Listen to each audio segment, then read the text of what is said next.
लोकसभा में नेता प्रतिपक्ष राहुल गांधी जी ने जो आज भाषण दिया है वो बहुत तीखा था। उसमें कई मुद्दे उठाए, सरकार को घेरा और एक बड़ा मुद्दा उन्होंने उठाया एपस्टीन फाइल्स का। उसमें जो नाम आ रहे हैं उसको लेकर भी राहुल गांधी ने घेरा है सरकार को। उन्होंने बिजनेसमैन अनिल अंबानी हैं उन पर भी गंभीर आरोप लगाए। संसद में नेता प्रतिपक्ष और कांग्रेस सांसद राहुल गांधी ने कहा एक व्यापारी अनिल अंबानी हैं। मैं पूछना चाहता हूं कि वो जेल में क्यों नहीं है। वजह यह है कि उनका नाम एपस्टीन फाइल्स में है। मैं हरदीप पुरी से भी पूछना चाहूँगा उन्हें एपस्टीन से किसने मिलवाया। मुझे पता चला है कि उन्हें किसने मिलवाया और हरदीप पुरी जानते हैं कि उन्हें किसने मिलवाया। इस पर केंद्रीय मंत्री हरदीप पुरी बीच में बोले, राहुल गांधी को आलोचना करते हुए कहा कि हमारे पास एक युवा नेता है जिन्होंने आज संसद के सामने कुछ बातें रखी हैं। उन्हें बेबुनियाद आरोप लगाने की आदत पड़ गई है। दो तरह के नेता होते हैं, वे जो पॉलिटिकल सिस्टम में जिम्मेदारी लेते हैं और अपनी ज़िंदगी समाज सेवा देश को बदलने में लगा देते हैं, और दूसरे वे हैं जो अपनी ज़िंदगी लगा देते हैं और ये पक्का करते हैं कि उनके जीवन काल में देश 10वीं सबसे बड़ी इकोनॉमी से तीसरी सबसे बड़ी इकोनॉमी बन जाए। और फिर दूसरे नेता वे हैं जो कभी कभी देश में आते हैं और जब वे संसद में आते हैं तो जब कोई उन्हें ठोस जवाब देता है तो उनकी बात नहीं सुनते, वो सदन से चले जाते हैं। वो जाहिर तौर पर राहुल गांधी के बारे में बोल रहे थे। वो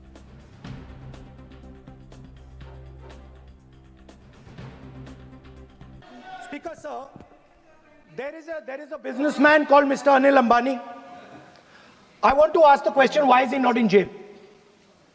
The reason he's not in jail is because his name is in the Epstein files.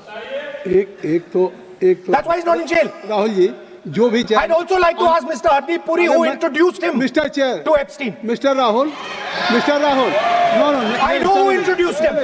आप एक बात मेरी सुन लीजिए पहले कि चाहे आप अनिल अंबानी, मैं कह रहा हूँ, मैं Anil Ambani, Sir, I know who introduced him. जो जिस and तरीके Mr. Hardip Puri knows who introduced him. Charges लगा रहे हैं, We both agree. वो इस सदन का सदस्य नहीं है, चाहे वो अनिल अंबानी हरदीप पुरी है सर, रानी हो।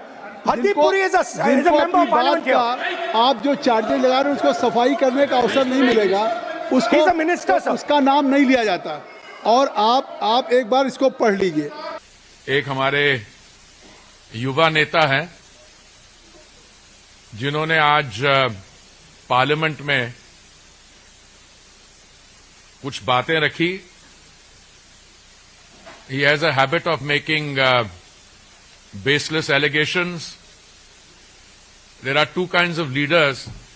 There are those who assume responsibility in the political system and then dedicate their lives to Samaj Seva, transforming the country. Those leaders who have devoted their lives and ensured that during their lifetime the country is able to move from the 10th largest economy to the 3rd largest economy. We are the 4th now.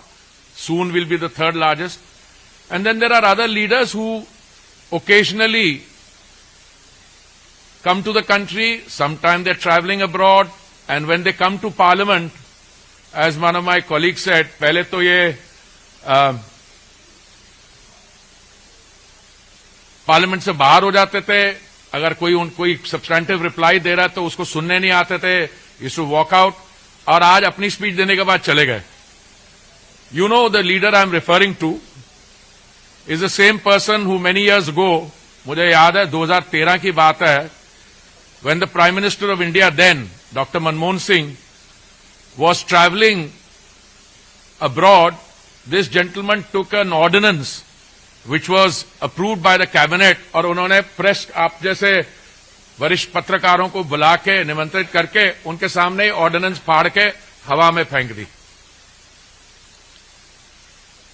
This is the same युवा leader who a few months ago said that one particular Brazilian model has name had appeared and that she had voted several times. तो Epstein file का मुद्दा उठा दिया है। हमारे साथ BJP के नेता अमित तिवारी जुड़ गए हैं। अमित जी, राहुल गांधी लगातार तीखे हमले करते जा रहे हैं, कभी प्रधानमंत्री को घेरते हैं तो आज हरदीप पुरी को घेर लिया एपस्टीन फाइल्स के मुद्दे पर। नवीन जी, देखिए, राहुल गांधी जी अपनी credibility as a leader of opposition खो चुके हैं। और ये मैं सिर्फ नहीं कह रहा हूँ, ये देश की जनता भी यही कह रही है। और सुप्रीम कोर्ट ने भी इसको अपने वक्तव्य में जो राहुल गांधी के अगेंस्ट में उन्होंने दिया था कि राहुल गांधी हैबिचुअल ऑफेंडर है, तो उन्होंने अपनी क्रेडिबिलिटी तो पहले ही खो दी है। आप देखिए, एक एक मुद्दा जो भी इनके पास मुद्दे रहते हैं वो विदेशों से ही ड्राफ्ट किए हुए रहते हैं, चाहे हिंडनबर्ग का मुद्दा हो, चाहे पेगासस का मुद्दा हो, चाहे राफेल का मुद्दा हो। ये विदेशों की अखबार या रिपोर्ट या किसको इनके आका वहां से देते हैं, सोरोस का गैंग देता है और ये सोरोस का चश्मा पहनते हैं और फिर उसके बाद संसद में आकर हंगामा करते हैं। इन्होंने आज तक ये बताना तो उचित नहीं समझा कि राजीव गांधी फाउंडेशन में 1.5 करोड़ रुपया चाइना से उन्होंने क्यों लिया। देश को उन्होंने आज तक ये बात नहीं बताई। देश को उन्होंने ये तक नहीं बताया कि क्वाड्रोची को उन्होंने क्यों भगाया। देश को उन्होंने ये नहीं बताया कि भोपाल गैस त्रासदी में जो वहां पर आरोपी था उसको प्लेन में बैठाकर क्यों भगाया। लेकिन ये सवाल हर चीज पर करेंगे, तो जो व्यक्ति जिसके ऊपर सवाल खड़े हो वो उसका जवाब ना देते हुए आपसे अगर प्रश्न पूछे तो निश्चित तौर पर साफ दिखाई देता है कि उनके पास वो अपनी क्रेडिबिलिटी खो चुके हैं। उनके पास अपने आरोपों के लिए कोई जवाब नहीं है। तो जनता को भ्रम में डालने के लिए, संसद का समय खराब करने के लिए, जनता का पैसा बर्बाद करने के लिए ये सारे मुद्दे उठाकर एक सनसनी फैलाना चाहते हैं। लेकिन अमित जी, आखिरकार नेता प्रतिपक्ष हैं, उनके आरोपों पर जो है सियासत उबल पाती है। बीजेपी के कई नेता आज उबल गए थे, बहुत गुस्सा हो गए थे।